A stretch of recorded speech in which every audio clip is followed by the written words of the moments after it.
오늘 우리가 함께 묵상할 말씀 고린도전서 1장입니다. 신약성경 264쪽 전후 고린도전서 1장 18절의 말씀. 짧은 한 절이라 저와 여러분들이 함께 이 말씀 보겠습니다. 다 같이 읽을까요? 십자가의 도가 멸망하는 자들에게는 미련한 것이요 구원받는 우리에게는 하나님의 능력이 됨이라. 할렐루야. 오늘도 저와 여러분의 가정, 자녀 그리고 하는 모든 일들마다 하나님의 도우시는 손길로 함께 하시길 주님의 이름으로 축복합니다. 또 부득이하게 고향이나 또 있는 곳에서 영상으로 예배드리고 있는 성도들이 있다면 같은 은혜로 함께 하시기를 바랍니다. 사도 바울이 2차 선교 여행 중에 고린도에 머물고 있었습니다. 그러면서 로마에 가기를 몇 번이나 이렇게 시도하지만 상황이 되지 않아서 로마에 가지 못하게 됩니다. 그래서 대신 로마에 있는 성도들에게 편지를 씁니다. 잘 아시는 것처럼 그 편지가 로마서입니다. 그러나 로마 사람들에게는 이 로마서의 서론부터 마음에 걸리는 것이 있었습니다. 특별히 로마서 1장 2절부터 4절의 내용이 이 로마 사람들에게는 쉽게 받아들여지기가 어려웠습니다. 왜 그런지 그 내용을 한번 봅시다. 이 복음은 그랬어요. 이 복음은 하나님이 선지자를 통하여 이미 구약에 많이 예언해 놓은 것이다. 그의 아들에 관하여 성경에 미리 약속한 것이다. 이 복음은 어떤 내용인가? 3절에 육신적으로는 다윗의 가문, 다윗의 혈통에서 태어난다고 그랬고, 또 4절에 영적으로는, 성경의 영으로는 죽은 자 가운데서 부활하사 능력으로 하나님의 아들로 입증되셨으니, 선포되셨으니 그분이 곧 누구시다? 예수 그리스도시다. 이렇게 사도 바울이 예수 그리스도에 관한 복음을 로마서에서 먼저 이야기를 합니다. 이 로마서를 읽는 로마 사람들은 고개를 갸우뚱해요. 이 복음? 우리가 알고 있는 복음 말고 또 다른 복음이 있었단 말인가?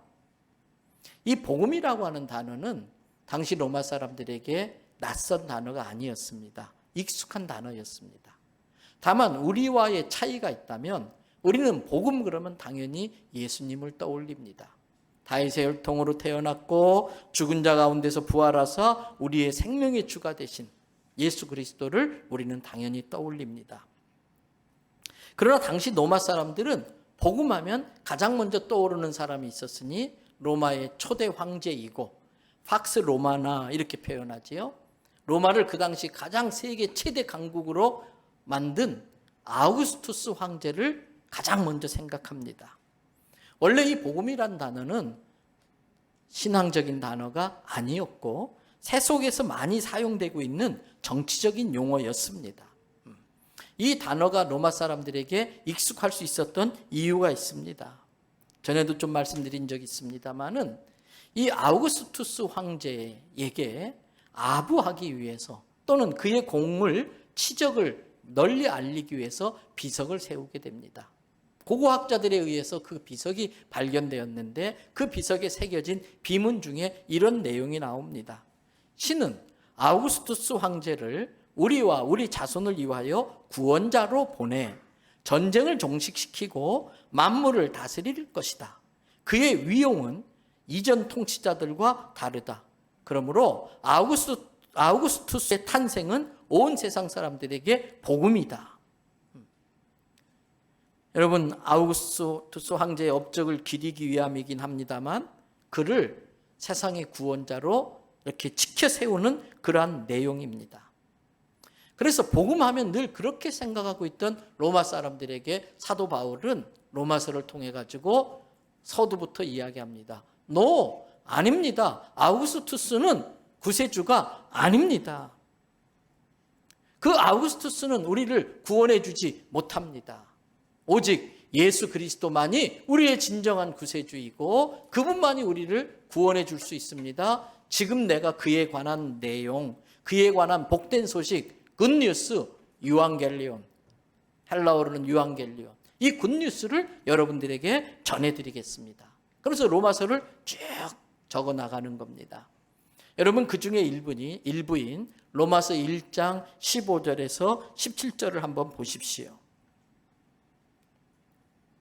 그러므로 나는 할 수 있는 대로 로마에 있는 너희들에게도 복음 전하기를 원한다. 지금 너희들이 믿고 있는 그 복음이 아니고 내가 정말 진짜 복음, 너희들이 믿고 있는 건 가짜 복음이고 내가 진짜 복음을 너희에게 알려주겠다. 그러면서 16절 내가 복음을 뭐라고 되어 있어요? 부끄러워하지 아니하노니. 왜 이 표현을 썼을까? 좀 이따가 설명드리겠습니다. 내가 복음을 부끄러워하지 아니하는데 이 복음은 모든 믿는 자에게 뭐가 된다고요? 구원을 주시는 하나님의 능력이 됨이라. 그래서 먼저는 하나님이 특별히 택한 백성인 유대인들에게 구원을 주시고 그리고 그 이후로는 모든 헬라인들에게다. 여기서 헬라인이라고 하는 것은 유대인 외의 이방인들을 의미하는 것입니다. 그걸 대표적으로 헬라 사람으로 표현한 것입니다. 그래서 이 헬라인에게는 우리도 포함되는 겁니다. 17절 보십시오. 복음에는 하나님의 의가 나타나서 복음에는 하나님의 의가 있어서 복음에는 하나님 앞에 의로워지는 방법이 들어있어서 믿음으로 믿음에 이르게 하나니. 여러분 믿음은 믿음으로 생겨나는 것입니다. 말장난같처럼 들릴 수 있지만 믿음은 믿음으로 생겨나는 거예요. 믿음으로 믿음에 이르게 하나니 기록된 바 오직 의인은 믿음으로 말미암아 살리라 함과 같으니라. 그러면서 복음의 내용을 쭉 펼쳐나가는데 당시 로마 사람들에게는 로마 황제가 정한 법을 철저히 지키는 게 의가 되었습니다. 나는 법을 절대 어기지 않아. 나는 프라이드 있는 긍지 있는 세계 1등 시민인 로마 사람으로서 나는 로마의 법을 지키며 사나. 이게 자기들의 긍지였습니다. 그래서 아시는 것처럼 문화 그러면 헬레니즘 문화, 헬라 문화, 그리스 문화. 종교 그러면 유대교, 히브리인들의 유대교. 그리고 법 그러면 뭐니 해도 로마법이 최고입니다. 아주 로마는 법에 대해서 체계가 일찍부터 잘 세워져 있었습니다. 그래서 그들은 이 로마법을 철저히 지키는 게 로마 국민으로서 아주 그 프라이드를 갖고 있었습니다. 특별히 이 로마법은 가장 큰 죄를 저지른 사람, 예를 들면 반란죄라든지 또 하나 주인을 배신하고 도망친 노예들에게는 사형이라고 하는 십자가 사형이라고 하는 방식으로 처형하게 법으로 정해놨습니다. 십자가 사형은 가장 부끄러운 일입니다. 가문의 수치입니다. 그런데 오늘 사도 바울은 그 로마 사람들이 부끄럽게 여기는 그 십자가를 놓고 그 십자가에 매달려 죽은 예수 그리스도를 부끄러워하지 않는다는 겁니다. 로마 사람들이 가장 1등 국민이라고 여기는 로마 사람들이 가장 수치스럽게 여기는 그 십자가를 사도 바울은 그 십자가에 죽은 예수 그리스도를 나는 부끄러워하지 않고 너희들에게 그 십자가에 죽은 예수를 제대로 알려주길 원한다. 그 이야기하는 겁니다. 여러분 어떤 이유로 이 사도 바울은 모두가 부끄러워했던 그 십자가를 부끄러워하지 않는다고 했을까요? 저는 그런 점에서 오늘 이 시간에 십자가에 대한 정의를 몇 가지로 정리할 필요가 있다고 봅니다. 그래서 제가 오늘 설교 제목을 정할 때에 오늘 설교 제목이 뭔가요? 얼른 주보를 보셔요. 십자가는 뭐다? 네모다. 십자가는 뭐다. 자, 이제 여러분들에게 그러면 먼저 물어보겠습니다. 여러분들에게 있어서, 여러분의 입장에 있어서 십자가는 뭡니까? 제가 이제 물어보면 바로 십자가는 뭐다라고 여러분 각자가 대답하셔야 돼요. 내 입장에서 십자가는 귀걸이라고요?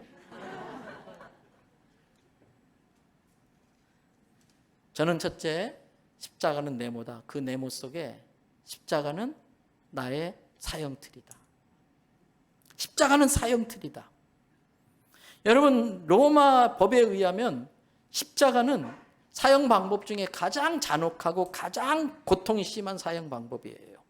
그래서 세계 여러 가지 사형법을 연구한 학자들의 결론에 의하면은 십자가 사형 방법은 인간이 고안해낼 수 있는 가장 잔혹한 사형 방법이다라고 이 정리를 해요. 우선 십자가에 매달려 죽게 될 사형수는 그 전날까지 엄청난 채찍질을 맞습니다. 그런데 이 로마에서 사용하는 채찍은 막대기 끝에 가죽끈이 달려져 있는데 이 가죽끈을 사용할 때에 물에 담갔다가 사용해요. 그래서 쫙 치면은 이 가죽 채찍이 몸에 피부에 찰싹 달라붙습니다. 근데 그 끝에는 갈고리들이 달려 있는데 한 방향으로 되어 있는 게 아니라 네 방향으로 구부러져 있는 갈고리가 달려 있어서 딱 치면은 가죽이 달라붙으면서 그 갈고리가 살에 팍 박힙니다. 그래서 쫙 잡아당기면 그 갈고리에서 살점이 뜯겨나가면서 피가 팍 터지고 제수의 신음소리가 비명이 터지는 겁니다. 그러한 채찍을 수도 없이 맞아요. 그래서 이미 십자가 지기 전부터도 십자가 사형수들은 거의 초죽음이 돼요. 그리고 이제 십자가에 못을 박습니다.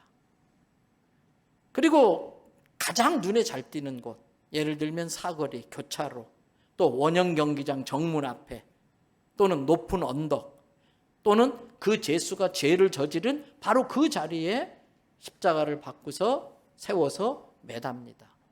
십자가가 세워지는 순간 자기 체중에 의해서 몸이 아래로 처지면서 뼈가 있는 곳까지 찍찍찍 찢겨 나가면서 덜컥 걸림입니다.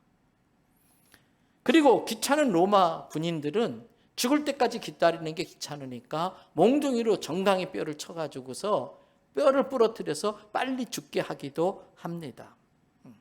그리고 그 십자가에 매달려서 점점점 죽어가는 그 모습을 몇 날 며칠 그냥 세워둡니다. 왜? 본보기로. 본때를 보여주겠다는 것으로. 그러면서 그 십자가에 매달린 사형수는 서서히 죽어갑니다. 가장 극심한 게 갈증의 고통입니다. 그러면서 그 십자가 사형틀 주변에는 들깨라든지 죽은 시신을 먹는 독수리나 까마귀들이 늘 모여들었다고 합니다. 그러면서 그 십자가에 매달릴 때는 완전히 발가벗겨서 하체까지 다 드러나게 해서 매달아 놔가지고 가장 치욕스럽고 가장 고통스럽게 서서히 죽어가게 하는 끔찍한 사형 방법입니다. 여러분, 좀 끔찍하지만 제가 여러분들에게 이 십자가 사형의 과정을 적나라하게 말씀드린 이유가 있습니다. 실은 이 십자가는 내가 그렇게 끔찍한 고통 가운데 죽어가야 할 나의 사형틀이기 때문에 그렇습니다. 내가 그렇게 고통당하며 끔찍하게 죽어가야 될 사형틀이 십자가입니다. 성경은 우리 인간의 실상에 대해서 특별히 사도 바울은 로마서에서 아주 적나라하게 설명하고 있어요. 철학에서는 이걸 인간론이라 말하기도 하고 신학에서는 조직신학 분야에서 인간론으로 사람은 어떤 존재냐에 대한 것을 다루고 있지요. 그런데 그리 복잡할 거 없습니다. 사도 바울은 오늘 로마서에서 우리 인간이 어떤 존재인지를 적나라하게 묘사하고 있는데 여러분이 참고가 되라고 유인물, 인쇄물을 나누어드렸어요. 혹시 못 받으신 분 있으면 손을 들어 표시하면 안내하시는 분들이 나누어드릴 거예요. 로마서 3장 10절부터 한번 보시지요. 혹시 없으신 분 계시면 손 들어 표시해 주세요. 자, 10절에 보니까 누가 없다고요? 이 세상에는 의롭다고 여길 만한 사람이 없다. 한 명도 없다.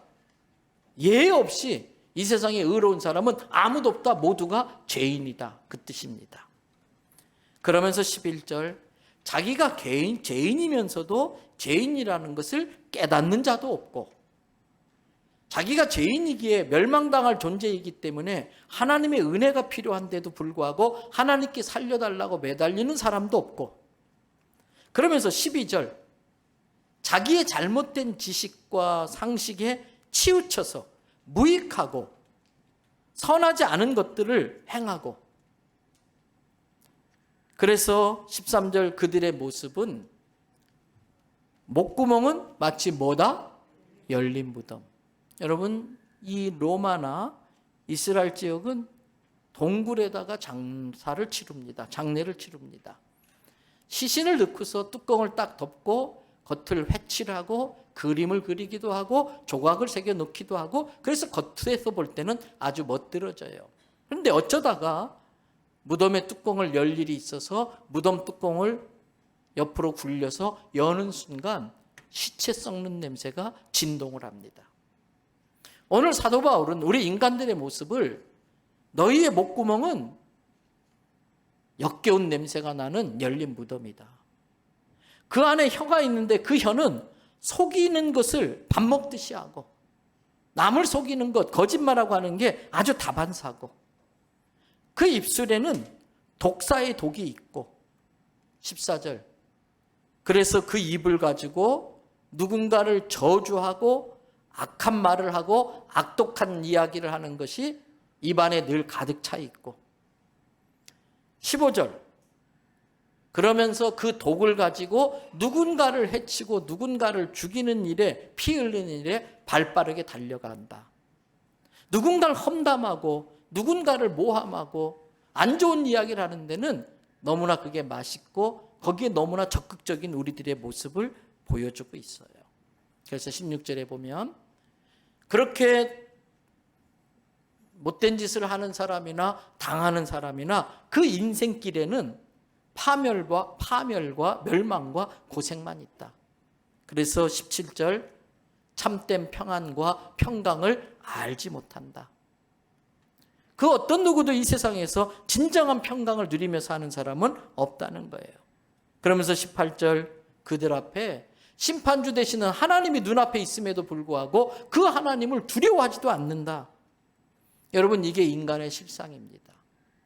그런데 그것이 그럴듯하게 포장하고 있지만, 꾸미고 있지만 저와 여러분의 모습인 것입니다. 우리는 이것을 잊어서는 안 됩니다.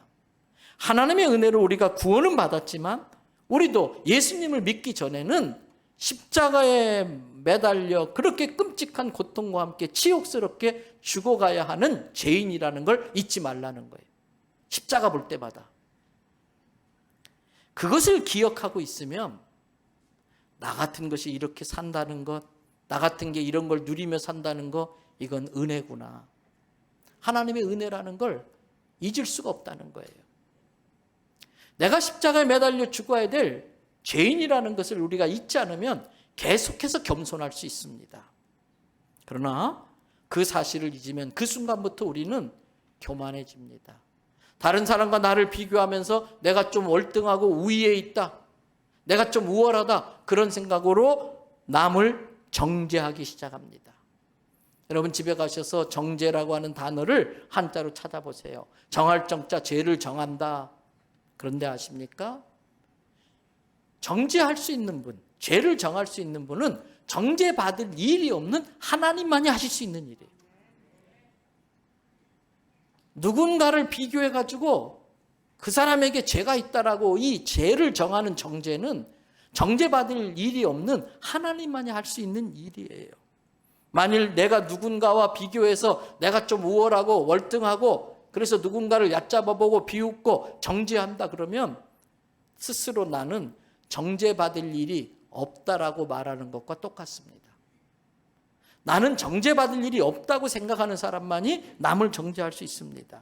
그런데 그것은 하나님의 역할을 가로채는 거예요. 누군가를 정죄하는 것은 하나님의 역할을 가로채는 겁니다.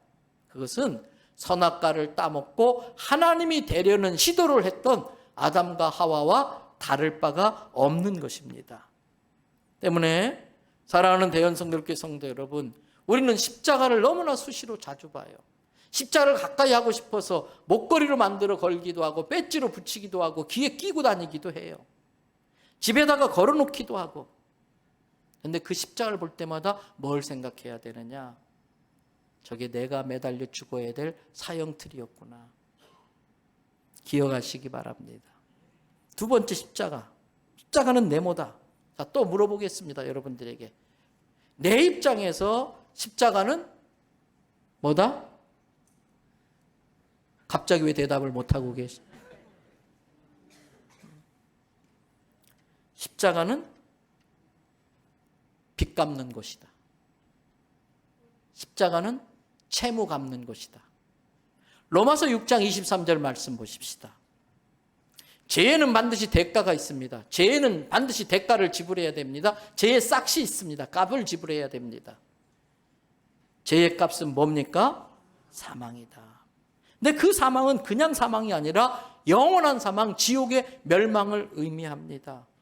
예수 안 믿고 이대로 죽으면 우리는 다 지옥에 가서 아까 그 십자가 사형틀보다 더 끔찍한 고통을 끊임없이 당해야 됩니다. 그게 그리 먼 일이 아닙니다. 안타깝게도 지금 통계적으로만 본다면 부산 사람들 10명 중에 9명은 다 멸망당합니다. 거기에 내 부모가 있고 거기에 내 자식이 있고 거기에 내 형제가 있습니다. 10명 중에 9명은 다 지옥 갑니다.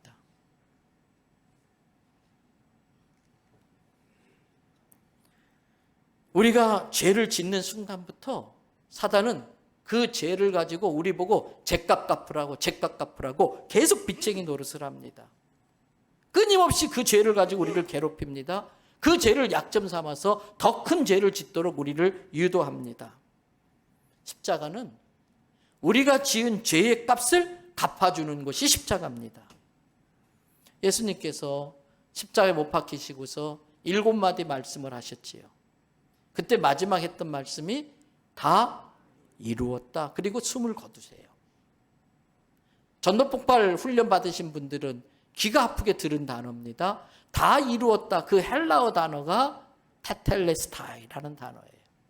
이 테텔레스타이라는 단어를 원어를 가지고 원뜻을 살펴보면 완전히 이루었다, 완수했다, 결론지었다, 빚을 청산했다, 끝 마쳤다, 건너갔다, 성취했다, 부채를 다 지불했다. 그런 의미가 담겨져 있는 단어예요. 예수님이 십자가에서 마지막 숨을 거두면서 테텔레스타이 하신 그것은 하나님을 향해서 하나님, 저의 생명을 임성웅이의 죄값으로 내놓습니다. 임성웅이가 지은 죄의 값으로 죄값을 지불할 필요가 없는 제 생명을 대신 받아주십시오. 우리도 죄값을 지불할 수 있습니다. 내 생명으로만 죄값을 지불하고 지옥에 가면 됩니다. 그런데 예수님은 죄값을 지불할 필요가 없는데도 우리를 사랑해서 우리의 죄값을 대신 갚아주시는 겁니다. 동시에 사탄을 향해서 그 마지막 순간 예수님이 테텔레스타이 그렇게 하신 것은 사탄아, 여기 내 생명 있다. 이거 받아라. 이거 임성웅의 죄값으로 내가 대신 주는 거다. 이거 받고 다시는 임성웅이한테 가서 죄값 내놓으라고 빚쟁이 노릇하지 마라. 너의 권리는 여기서 끝났다. 그 선언인 것입니다. 이 순간을 사도 바울은 우리가 죄의 종에서 하나님의 종으로 바뀌는 순간이라고 말합니다. 예수님이 테텔레스타이 그렇게 선언하셨고 그 예수님의 십자가 죽음의 능력을 믿는 자들에게 그걸 믿는 그 순간 죄의 종에서 하나님의 자녀로 바뀌고 마는 겁니다. 이것을 사도 바울은 로마서 6장 6절부터 14절에 이렇게 말씀하고 있습니다. 유인물에 나와 있습니다. 우리가 잘 알고 있는 것이 하나 있다. 우리가 육신으로 태어나서 살았던 그 옛사람, 예수 믿기 전에 옛날 나는 예수를 믿는 순간 예수와 함께 십자가에 못 박힌 것이나 마찬가지다. 죄의 몸이 죽어서 다시는 우리가 뭐 노릇하지 않게 하려고 죄의 종노릇하지 않게 하려고 예수님이 나를 대신에 십자가에 죽었는데 그건 내가 죽은 거나 쌤쌤 똑같다. 내가 죄값 갚은 거나 똑같다. 예수님이 갚아줬는데 내가 갚은 거나 똑같다. 그래서 더 이상 우리는 죄의 종노릇 하지 않아도 된다. 사단에게 죄의 빚쟁이로 시달리지 않아도 된다. 7절 그렇게 하는 이유는 죄로 인하여 죽을 자가 그 죄에서 벗어나 하나님 앞에 의롭다 하심을 얻게 하기 위함이다.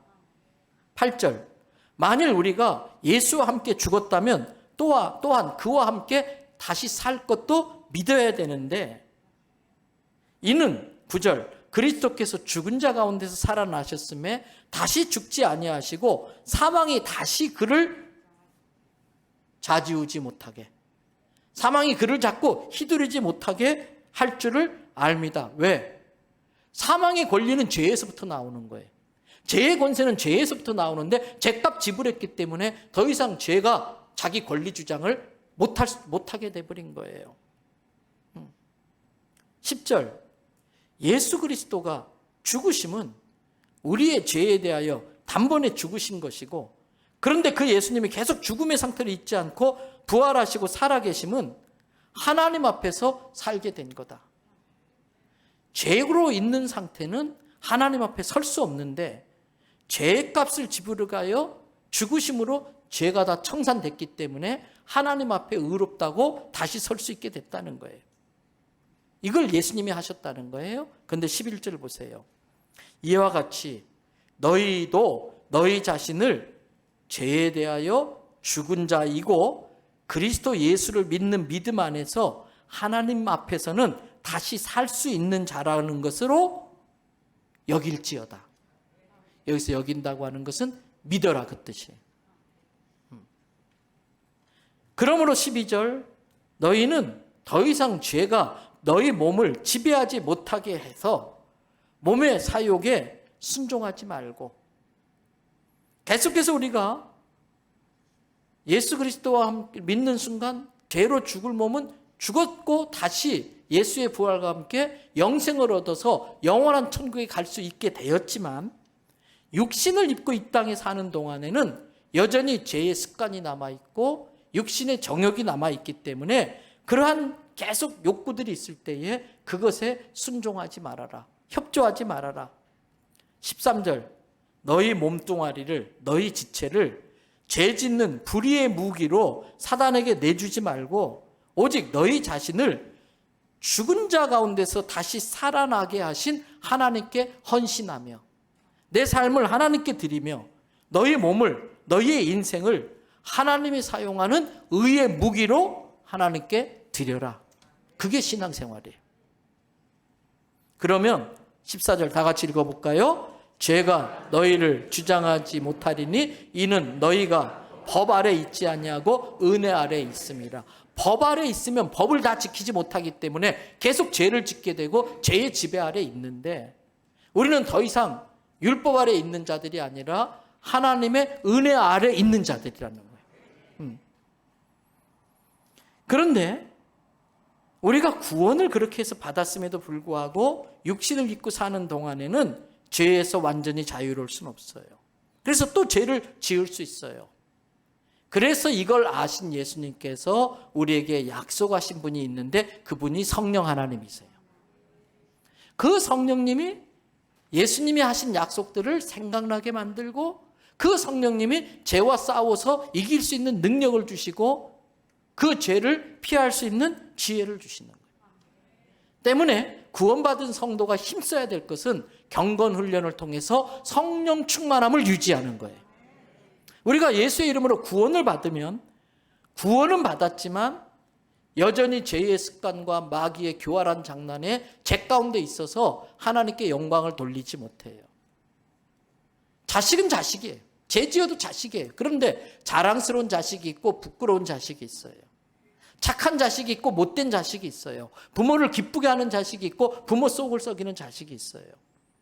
우리가 구원받았지만 여전히 우리 몸을 불의의 병기로 내주고 사단과 같이 협조하면서 지내면은 하나님의 마음을, 아버지 하나님의 마음을 아프게 하는 그러한 자식이기 때문에 그걸 아신 예수님께서 그러한 삶을 더 이상 살지 말라고 우리에게 성령님을 보내주신 거예요. 그럼에도 불구하고 우리가 경건의 훈련을 통해서 성령으로 충만하려고 하고 성령님 의지하며 산다 할지라도 죄에게 질 때가 있어요. 이건 모든 인간에게 공통이에요. 육신을 입고 사는 동안에는 몸이 아플 때라든지 재정적인 어려움이 있다든지 사랑하는 사람과 갈등이 있다든지 이런저런 이유 때문에 내가 약했을 때 또 사단이 공격을 해요. 그래서 넘어질 수 있어요. 그런데 그때 중요한 건 예수 믿기 전에는 그냥 포기해버려요. 주저앉아버려요. 더 사단과 더 친해져 버려요. 그런데 예수 믿는데도 그런 상황이 생길 때는 그때 필요한 게 하나님의 사랑의 크기에 대한 신앙 고백이에요. 하나님의 사랑이 얼마나 큰가 그것에 대한 신앙 고백을 하는 거예요. 그러면서 그 주님 앞에 다시 한번 은혜를 구하며 매달리는데 주님이 약속하시기를 히브리서 9장 12절 말씀. 염소와 송아지의 피로 하지 아니하고, 이건 구약에서 죄를 해결하는 방법이에요. 죄 지을 때마다 염소를 잡고 양을 잡아서 죄의 값을 지불해야 돼. 그 양의 생명으로, 죄 없는 양의 생명으로 죄값을 매번 지불해야 돼. 그런데 신약에서 하나님은 완벽한 제사, 영원한 제사 방법을 마련했는데 예수 그리스도를, 자기 독생자를 제물로 삼아서 바치게 만들었어요. 그래서 12절 뒤에 보십시오. 염소와 송아지의 피로 아니하고 오직 자기의 피로, 예수 그리스도 자신의 피로 영원한 속죄를 이뤘다. 이 영원 속에는 내가 지었던 과거, 현재, 미래의 죄까지 다 들어가요. 예수 그리스도의 보혈의 능력은 과거, 현재, 미래의 모든 죄까지 속죄하는 능력이 있는 거예요. 그런데 조건은 누구에게? 자기의 죄를 인정하고 고백하고 회개하는 자에게. 그래서 예수 그리스도의 그 십자가 죽음은 우리의 죄를 영원히 용서받게 만드는, 영원히 속죄받게 만드는 영원한 단번의 제사라는 겁니다.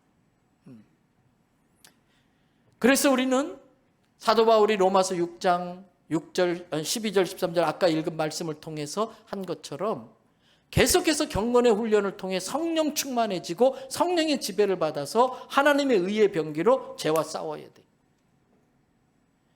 설령 그 싸움에서 질 때가 있다 할지라도 그때는 또다시 신앙 고백을 하는 거예요.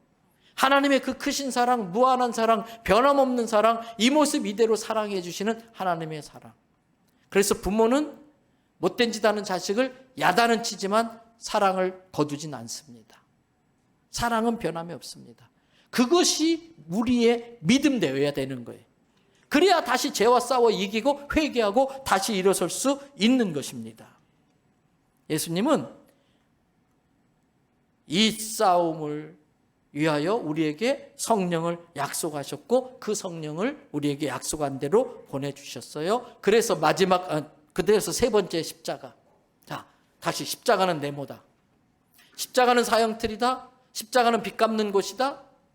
그 결과로 십자가는 여러분은 뭐에게 있어서 뭡니까? 여러분이 나의 입장에서 십자가는 뭐다? 여러분 나름대로 고백하면 돼. 십자가는 승리다. 십자가는 부활에 들어가는 문과 같습니다. 예수님은 우리의 죄값으로 3일 동안 순순히 죽음의 권세 아래 계셨습니다. 우리의 죄값을 지불하기 위해서. 그러나 3일 이상 있을 필요가 없었습니다. 왜? 예수님은 자체가 생명이기 때문에. 그런데 예수님의 생명은 우리와 다른 영원한 생명이기 때문에 사망의 권세가 예수 생명을 이길 수가 없습니다. 그 영원한 생명을 예수님께서 우리에게 이식시켜 주셨습니다. 그래서 예수를 믿는 순간 우리는 예수의 영원한 생명으로 다시 거듭나기 때문에 죄값을 지불하고 난 이후부터 우리에게 있는 그 생명은 사망에게 질 수가 없습니다. 요한복음 11장 25절 26절에 예수께서 이르시되 나는 부활이요 생명이니 나를 믿는 자는 죽어도 살겠고 무릇 살아서 나를 믿는 자는 영원히 죽지 아니하리니 이것을 내가 믿느냐? 예수님은 영원한 생명을 가지고 부활하심으로 죄와 사망의 권세를 무력화시켰습니다. 그리고 오히려 예수님이 사망을 조롱했습니다. 우리도 언젠가는 죽음을 맞이할 겁니다. 오늘 일부 예배에도 더 이상 의학적인 치료를 할 수 없어서 생명을 하나님께 맡기고 계속해서 주일마다 와서 예배 드리는 분이 계세요. 우리 교회 성도들 중에도 지금은 의학적 치료를 내려놓고 하나님께 생명을 맡기고 있는 분들이 있어요. 하나님의 은혜로 계속 살아서 더 일을 하다가 할 수도 있고 또 하나님이 데려가시면 죽을 수도 있어요. 그때마다 우리는 인간적인 안타까움과 아쉬움이 있어요. 이별의 슬픔이 있어요. 그런데 우리가 생각한 것보다 훨씬 빠른 시간 안에 우리도 그 뒤를 따라갈 수밖에 없습니다. 지금은 굉장히 그 시간이 길어 보이지만 지나고 나면 우리가 생각하는 것보다 훨씬 짧은 시간 안에 우리도 그 길을 가요 죽음을 맞닥뜨리게 됩니다. 그때 우리는 예수 생명이 내 안에 있다면 사망에 의해서 조롱당하는 사람들이 아니라 사망을 조롱하는 사람이 되어야 됩니다. 천국에 대한 소망이 분명한 사람은 사망을 두려워하지 않고 사망을 조롱할 수 있는 것입니다. 어차피 가야 됩니다. 어차피 우리는 다 죽음을 맞이합니다. 그래서 오늘 유인문에도 나눠드렸습니다마는 사도 바울은 그 죽음에 대해서 이렇게 이야기합니다. 고린도전서 15장 47절부터 58절에 첫사람 아담은 흙으로 만들어져서 땅에서 왔으니까 흙에 속한 자다. 그런데 둘째 아담 예수 그리스도가 계시니 그 둘째 아담 예수 그리스도는 하늘에서 나신 분이다. 48절 무릇 흙에 속한 자들은 저 흙에 속한 자와 같고 하늘에 속한 자는 하늘에 속한 자와 같은데, 즉 우리가 흙에 속한 자에게 있으면 흙에 속한 자와 같은 거고 하늘에 속한 자에게 있으면 하늘에 속한 자와 같다는 거예요. 49절 흙에 속한 자의 형상을 입은 것 같이 흙에 속한 자는 흙에 속한 자의 형상을 입어요. 아담의 형상을 입어요. 똑같이 같은 논리로 하늘에 속한 이에게 속하면은 하늘에 속한 이의 형상을 우리가 입게 된다. 예수 그리스도의 영원한 생명의 형상을 우리가 입게 된다는 거예요. 그래서 50절 형제들아 내가 이것을 말하는데 이 혈과 육은 하나님 나라를 이어받을 수 없어. 썩는 것은 썩지 않은 것을 담아낼 수가 없어. 그런데 51절 내가 아주 중요한 비밀을 알려줄게. 사도 바울은 죽음을 잔다라고 표현해요. 우리가 죽음으로 인하여 잠시 잠을 자지만 예수님 재림하시는 그 마지막 날에 마지막 나팔 소리가 빵빠레가 빵 울리면 우리가 다 변화돼. 그래서 썩지 아니할 것으로 변화된 몸으로 다시 살아난다. 그래서 이 썩을 것이 반드시 썩지 아니할 것을 입게 되고 죽을 것이 죽지 아니함을 입게 되는데 54절 같은 이야기들이 계속 반복돼요. 이 썩을 것이 썩지 아니함을 입고 이 죽을 것이 죽지 아니함을 입을 때는 더 이상 사망이 우리를 건들지 못한다. 그러면서 사망을 조롱해요. 사망이 우리를 삼키는 것이 아니라 우리가 사망을 삼키면서 사망아 너의 이기는 것이 어디 있냐. 사망을 삼키고 이기리라고 하는 말씀이 그 기록된 말씀이 성취되는 순간이 오는데 45절 그 순간 우리는 사망아 네가 이겼다고 큰 소리 쳤는데 너의 승리를 한번 보여줘봐. 사망아 네가 나를 계속해서 쏘고 있는데 한번 쏴봐. 56절 사망이 쏠 수 있는 건 죄 때문이고 죄의 권능은 율법 때문인데 예수 그리스도의 그 십자가 죽음으로 완전한 사랑으로 율법을 완성했기 때문에 더 이상 우리는 율법에 매일 필요가 없다. 그러면 율법으로 인한 죄의 권능이 다 소멸됐기 때문에 죄가 우리를 쏠 수 없다는 거예요. 그게 무기력하다는 거예요. 그래서 57절 58절 사도 바울이 고백해요. 우리 주 예수 그리스도로 말미암아 우리에게 승리를 주신 하나님께, 죄에서 승리를 주신 하나님, 죽음에서 승리를 주신 하나님, 실망과 절망에서 승리를 주신 하나님께 감사한다는 거예요. 그러면서 58절 다 같이 읽습니다. 그러므로 내 사랑하는 형제들아 견실하며 흔들리지 말고 항상 주의 일에 더욱 힘쓰는 자들이 되라. 이는 너희 수고가 주 안에서 헛되지 않을 줄 알미라. 말씀 그대로 띄워놓으세요.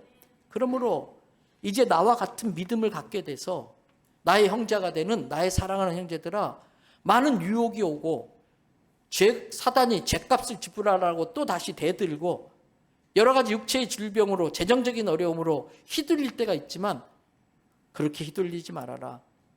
오히려 더 견고해져서 흔들리지 않고 더 주의 일에 힘쓰는 자들이 되라. 왜? 세상의 다른 모든 일은 다 헛짓하는 거예요. 뻘짓하는 거예요. 다 헛짓하는 거예요. 그런데 주 안에서 하는 너희의 수고는 헛되지 않을 줄을 내가 알미라. 우리가 헛되지 않았다는 것은 대부분이 지금 20, 30년 안에 좀 젊은 분들 있다면 최소한 100년 안에 다 드러날 거예요. 헛되지 않을 줄을. 그래서 마지막 네 번째, 한 번 더 물어봅니다. 나에게 있어서 십자가는? 대답을 좀 하셔요. 나에게 있어서 십자가는? 그건 아까 제가 한 이야기고, 승리라는 거. 저는 마지막 네 번째로 십자가는 우리의 능력이다. 오늘 본문 고린도전서 1장 18절 말씀 다 같이 읽습니다. 시작.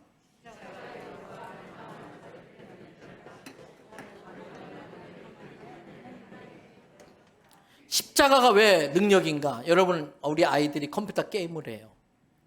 그 게임 안에 아이들이 조종한 대로 움직이는 캐릭터가 있어요. 근데 그 캐릭터 중에 힘센 캐릭터를 애들이 센캐라고 그래요. 근데 가장 힘센 센캐를 보면요, 무기가 대단해. 막 몸이 날렵하고요, 막 싸움을 잘해. 그런데 진짜 센캐는 뭔지 아세요? 가장 센캐. 아무리 죽여도 또 살아나는 세계. 아무리 죽여도 또 살아나는 캐릭터가 제일 센캐예요.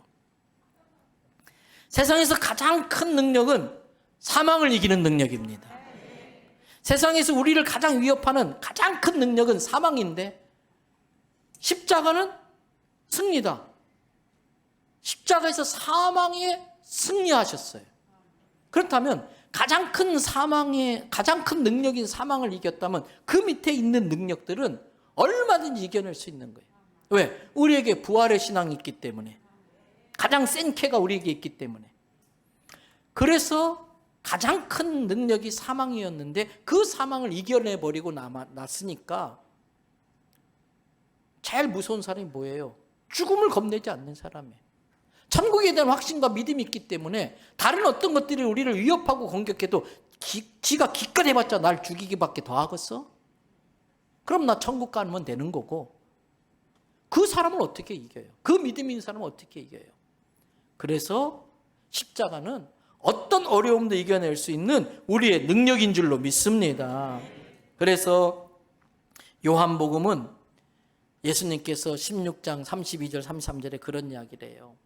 자기 죽음을 코앞에 두고 있는 예수님이, 보라, 너희가 끝까지 나를 따르겠다고 큰소리 뻥뻥 쳤지만 이제 잠시 뒤에는 각각 제 갈 길로 다 숨어 도망칠 거다. 나를 혼자 둘 때가 오는데, 아이고 저 밖에서 가룟유다 발자국 소리가 들리네, 가룟유다 목소리 들리네, 벌써 너희가 나를 혼자 두고 도망칠 때가 다 됐다. 그러나 나는 혼자 있는 게 아니야. 하늘아버지께서 나와 함께 계셔. 그래서 나는 가룟유다 소리가 겁이 안 나. 로마 병정 소리가 겁이 안 나.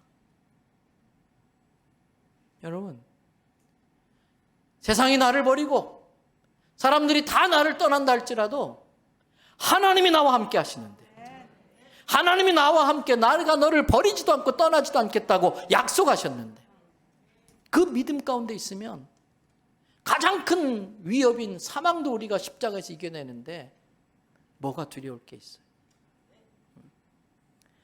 그 믿음이 왜 중요하냐? 제가 지난번 수요일에 임 목사와 함께하는 신앙 시리즈 다룰 때의 하나님 부분에 있어서 몇 가지 이야기를 했는데, 살면서 물질의 넉넉함을 누리는 것은 참 귀한 복 중에 하나예요. 이왕이면 하나님의 자녀들이 물질적으로 풍성해야 돼요. 그런데 물질이 풍성해도 자식이 잘못되니까 아니더라고. 자식이 잘못되니까 돈 많은 것도 별거 아니에요. 근데 자식도 잘 되고 물질도 좀 있고 자식도 잘 되고 하는데 내가 아프니까 별거 아니에요. 내가 아프면 아무것도 아니에요. 그런데 목회하면서 보는 거는 물질도 넉넉하지 않고 자식 때문에 힘든 일도 있고 때로는 몸도 아픈데 평강을 누리며 사는 사람이 있어. 설명이 안 돼. 어떤 사람은 돈도 있고 자식도 잘 되고 몸도 건강한데 평강을 몰라. 평안이 없어. 왜요? 믿음이 없으니까. 하나님에 대한 믿음이 없으니까 늘 두려움에 사로잡혀 있고 스트레스 받고 우울증, 조울증, 강박관념 다 사로잡히는 거예요. 이걸 아신 예수님이 다시 요한복음 16장 32절 33절 아버지께서 나와 함께 계시는 것처럼 나를 믿는 너희들에게도 하나님이 함께 계시기 때문에 33절 말씀 다 같이 읽어봅시다. 이것을 너희에게 이르는 것은 너희로 내 안에서 평안을 누리게 하려 함이라. 세상에서는 너희가 환난을 당할 수도 있지만 담대하라 내가 세상을 이기었노라. 그 믿음이 우리에게 평강을 주는 거예요. 그래서 십자가는 평강을 주는 능력이 있는 곳이 십자가예요. 이제 말씀 마칩니다. 십자가는 내가 죽임을 당할 사형틀이었다. 십자가는 내 과거, 현재, 미래의 모든 죄를 예수님이 갚아주신 것이다. 죄의 값을. 십자가는 그래서 더 이상 마귀가 권리를 행사하지 못하는 죄와 사망의 권세를 물리친 승리의 장소다. 그래서 우리는 앞으로 살아가면서 여러 가지 환난을 당할 수 있지만은 두려워하지 않고 평강을 누릴 수 있는 것은 가장 큰 능력인 사망까지도 이겨내는 승리를 했기 때문에 그 어떤 것도 우리는 이길 수 있다는 믿음이 우리 안에 있는 것이다. 십자가는 나의 능력이다. 여러분, 이 믿음으로 날마다 승리의 삶을 통해서 하나님께 영광 돌리며 사는 저와 여러분 되기를 주님의 이름으로 축복합니다.